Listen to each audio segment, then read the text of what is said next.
Hello everyone, कैसे हो आप सब। आई होप आप सब बहुत अच्छे होंगे, स्वस्थ और मस्त होंगे। आज हम जानेंगे कि एक ऐसे रिश्ते के बारे में जो कि आपके जीवन में है और कभी कभी आप चिंतित हो जाते हैं या बहुत ही खुश हो जाते हैं उन रिश्तों को लेकर। तो हर एक रिश्ते का एक गहरा आपके जीवन में प्रभाव पड़ता है। कोई रिश्ता है जो बहुत अच्छा होता है, तो कोई रिश्ता है जिसे आप यानी वो रिश्ता अगर ना होता तो अच्छा होता आपके जीवन में, ऐसा आप फील करते हैं। तो आज हम एक ऐसे रिश्ते के बारे में जानने जा रहे हैं जो कि है एक पत्नी या पुत्र का या पुत्री का। आपके जीवन में वो लोग कौन थे, कौन है जो आपके जीवन में आ रहे हैं और आपके साथ ऐसा बिहेव कर रहे हैं, इसके बारे में। तो एक लास्ट में आपको एग्जाम्पल भी दूंगी जो कि आप उससे रिलेट कर पाएंगे कि यानी ईश्वर तो हमें माफ़ कर देते हैं, लेकिन हमारा कर्म बिल्कुल भी हमें माफ़ नहीं करता। जो हम करते हैं उसका फल हर एक चीज़ के साथ बंधा हुआ निश्चित ही रहता है। कभी कभी हम कोई कोई काम करते हैं तो लेकिन उसका फल हमें दूसरे स्वरूप में मिल जाता है, लेकिन कर्म का फल बंधा हुआ ज़रूर रहता है। हम जिस प्रकार के कर्म करते हैं उसी प्रकार के परिणाम हमें भुगतने पड़ते हैं। तो हमारा परिवार, हमारा प्यारा सा परिवार रहता है और वहाँ पे हमारे साथ अनेक रिश्ते रहते हैं। हम किसी की वाइफ रहते हैं, किसी की बेटी रहते हैं, बहू रहते हैं, किसी की बहन रहते हैं। तो ये सारे रिश्ते रहते हैं। एक यानी हम अब देखेंगे तो एक परिवार में एक बेटा, एक बेटी, माँ और उनके पिताजी रहते हैं। तो ये कंप्लीट फैमिली होती है। तो आपके जीवन में जो पुत्र बनकर आया है वो एक्चुअली में कौन है, और आपकी पत्नी जो है वो कौन है आपके जीवन में आई है। वीडियो को लास्ट तक ज़रूर देखना है, क्योंकि पूरा सार जो है वो लास्ट तक आपको ज़रूर बताऊंगी। तो हम जो कर्म करते हैं वो कहीं ना कहीं अधूरे छोड़कर अगर हमें जाना पड़ता है तो हम फिर से जन्म लेते हैं। और यहाँ पर हर कोई अपना अपना किरदार निभाने के लिए आया है। एक स्पेसिफिक जन्म में हम जब यहाँ पर आते हैं धरती पर तो हम 4 बार आते हैं।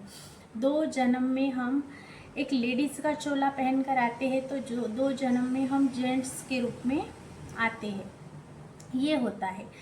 तो ये कैसे होता है, हमारे जो कर्म रहते हैं उसके हिसाब से ही सब कुछ होता है। जैसे हम अगर पत्नी हैं तो हम हमारा किरदार निभाने के लिए आए हैं। मानो हम पति की सेवा कर रहे हैं, उनको अच्छा अच्छा बोल रहे हैं, उनको ब्लेसिंग्स दे रहे हैं, घर का वातावरण बहुत ही अच्छा है। तो इसका क्या मतलब है कि आपके पति ने पिछले जन्म में आपके साथ बहुत अच्छा व्यवहार किया होगा, इसके कारण आप उनके साथ ऐसे कर रहे हैं। और कहीं ना कहीं हम एक दूसरे के साथ अटैच्ड है, इसीलिए उनके जीवन में हम आए हैं।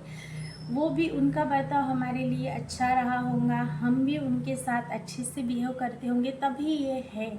लेकिन कहीं कहीं क्या होता है, घर में बहुत ही ताना तानी, झगड़ा, यानी ऐसे सब चलता है। तो वो क्या है, वो कहीं ना कहीं हमारे ही कर्म है जो अब हम उसको भुगत रहे हैं या किसी को भुगता रहे हैं। ये होता है।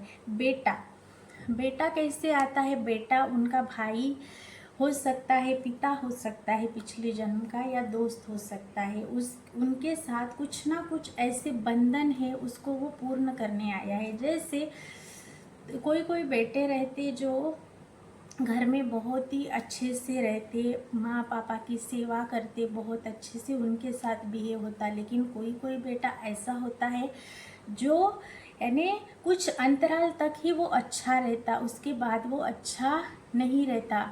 माताजी पिताजी की सेवा न करना, उनकी बातें न मानना। तो ये ऐसा बेटा क्यों होता है? क्योंकि उनके ही कुछ ऐसे कर्म होते हैं उनके फैमिली के, उनके पिताजी के मोस्टली देखे तो, कि उनको ये भुगतवाना पड़ता है इसके लिए।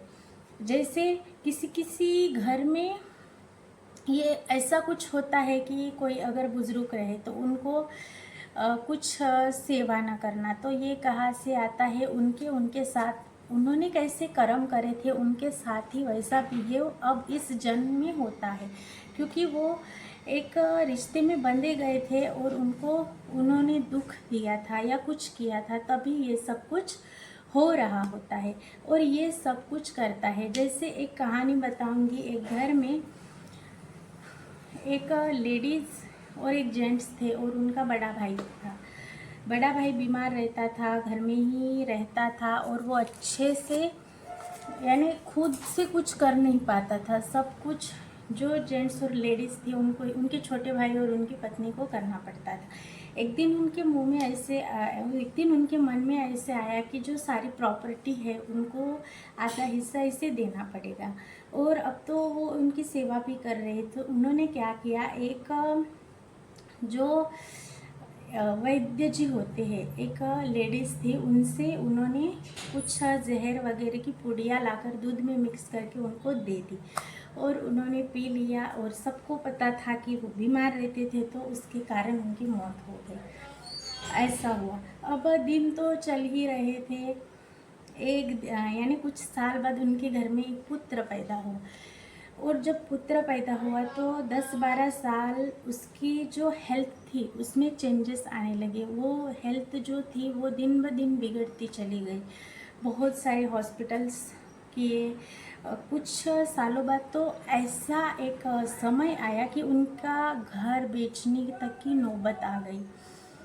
ये सब हुआ। जब कुछ साल बाद जब बेटा बड़ा हुआ तो उनकी शादी भी कर दी गई। शादी के कुछ साल बाद एकदम बहुत ही उसकी तबीयत बिगड़ गई उस लड़के की। और एक दिन वो पिताजी बैठे थे और बेटा लेटा हुआ था, तब वो उसने बोला कि वो बहुत चिंतित थे। तब वो बेटा बोला कि चलो भाई, अब मेरा समय आ गया है, अब मैं जाता हूँ, मेरा जाने का समय आ गया है।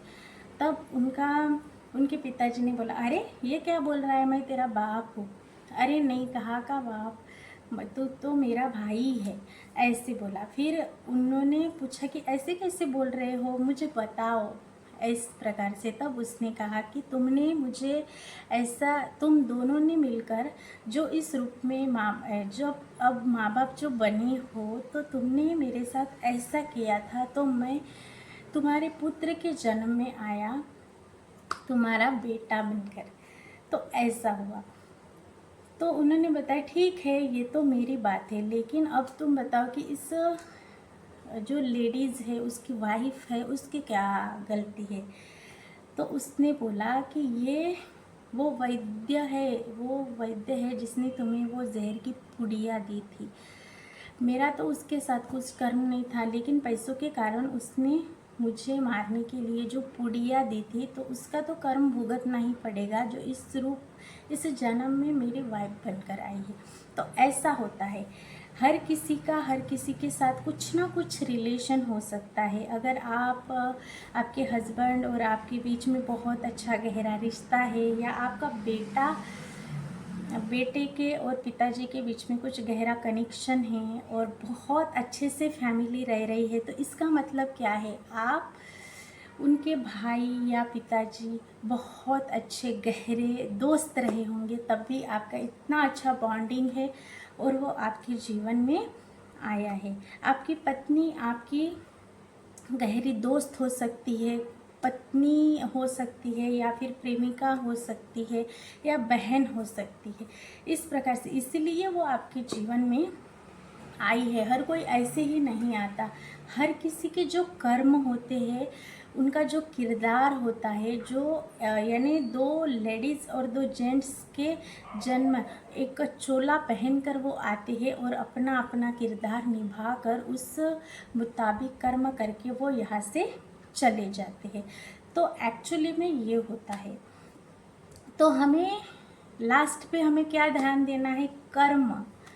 ईश्वर तो हमें माफ़ कर देते हैं क्योंकि ईश्वर दया रूपी है, लेकिन हमारा कर्म हमें माफ़ नहीं करता। जब भी हम कोई काम करें तो यूनिवर्स का हिडन कैमरे की 2400 घंटे हमारे ऊपर नज़र है, ये आपको याद रखना है।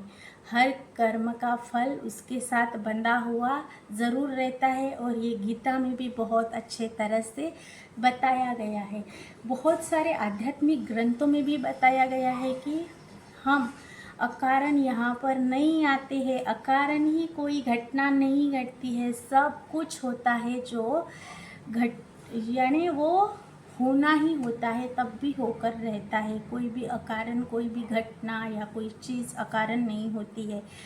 तो जाना आपने, किसी किसी को उतना टैलेंट नहीं रहता है, उतना वो होशियार नहीं रहते हैं, लेकिन अबंडेंस, सुख प्राप्ति उनके जीवन में बहुत होती है। कोई थोड़ा सा काम करके भी बहुत ज़्यादा कमा लेता है, तो कोई कष्ट करते करते भी वो वैसा ही रह जाता है। तो ये सब कुछ हमारे कर्म के कारण होता है। जैसे हमारे प्रारब्ध है, उस प्रकार से ही सब कुछ होता है। तो कर्म कीजिए, अच्छे कर्म करेंगे तो अच्छा रिजल्ट आएगा, और बुरे कर्म करेंगे तो उसका फल भी बुरा ही मिलेगा। जैसे हम बोएंगे वैसे ही हम काटेंगे। जैसा हम अगर पॉजिटिव रहते हैं, सकारात्मक रहते हैं, अच्छे से हम पॉजिटिव लोगों के साथ उठते बैठते हैं, कुछ बुक्स रीड करते हैं, तो अपने आप सकारात्मकता हमारे अंदर आती है, और हम पॉजिटिव होकर पॉजिटिव काम करते हैं तो हमारे साथ पॉजिटिव ही होने लगता है।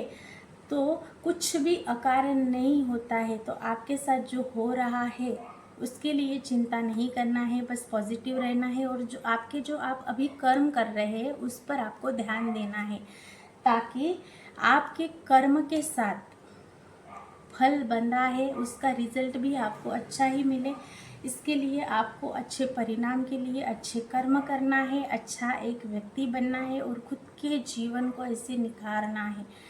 आप आज कहाँ पर भी हो ये नहीं, यानी इसका कोई ये नहीं है, बस आपको अच्छी सोच रखना है, अच्छे कर्म करना है। लोगों के प्रति आपकी भावना जो है अंदर से वो अच्छी होनी चाहिए, लोगों के प्रति सोच अच्छी होनी चाहिए। तब आप जानेंगे कि कैसे ब्लेसिंग्स की एनर्जी मिलेगी और आपका जीवन चमत्कारिक तरीके से चेंज हो जाएगा। तो जाना आपने किस प्रकार से हमारे कर्म के कारण ही हमारी फैमिली में पत्नी, माँ बाप, जो पुत्र है वो पत्नी और पुत्र बन के कैसे आपके कुछ ना कुछ कर्म के वजह से ही ये लोग आपके जीवन में आए हैं। तो फैमिली की रिस्पेक्ट कीजिए, अपनी पत्नी को मान सम्मान दीजिए। पुत्र है तो आपका उसके प्रति क्या काम है उसको बहुत अच्छे से निभाइए, उसके साथ एक बहुत अच्छी सी बॉन्डिंग, एक अच्छी रिलेशनशिप मेंटेन कीजिए, और आपके परिवार के साथ बहुत अच्छे से वक्त बिताइए। आपको क्वालिटी टाइम स्पेंड करना है उनके साथ, ना कि आप दिन भर घर पे ही रह के उनके लाड़ दुलार प्यार करते ही रहे। उनको अच्छा लगे, उनको आधा घंटा भी अगर आप अपने जीवन का अगर देते, एक दिन का देते हैं, तो वो उनके लिए यादगार होना चाहिए। जब भी आप उनके सामने आए या जब भी आपकी याद आए तो उनके मन में अच्छी फीलिंग आनी चाहिए, ऐसा आपका बर्ताव होना चाहिए। आई होप मैंने जो आपको बताया है वो अच्छे से समझ में आया होगा, और आप उसको अच्छे से फॉलो भी करेंगे और सकारात्मक रहेंगे, पॉजिटिव रहेंगे, पॉजिटिव नज़रिए से हर कर्म को करते जाएंगे, और जीवन में डेफिनेटली चेंजेस आपको मिलेंगे ही मिलेंगे। अगर आप मेरे चैनल पर नए हैं तो प्लीज़ सब्सक्राइब कीजिए, इसको शेयर भी ज़रूर करना है, और एक प्यारा सा कमेंट आपको कमेंट बॉक्स में ज़रूर छोड़कर जाना है। मैं ऐसे ही वीडियोज़ आपके सामने लाती रहूँगी और अच्छे से आपको गाइड भी करती रहूँगी। आपको बस सब्सक्राइब कीजिए, लाइक कीजिए, और एक प्यारा सा कमेंट कीजिए, और इस वीडियो को फैलाइए। जब आप कमेंट करेंगे, लाइक करेंगे, तो मुझे भी और एक उम्मीद जगेगी, मुझे पसंद आएगा कि लोगों को मेरा ये कंटेंट बहुत ही यानी अच्छा लग रहा है, ये मुझे पता चलेगा। मैं मिलूँगी ऐसे ही पावरफुल टॉपिक के साथ। अभी तक आपने देखा, मुझे सुना, आप सबका बहुत भर भर के प्यार मिल रहा है, इसके लिए दिल से धन्यवाद। Thank you so much.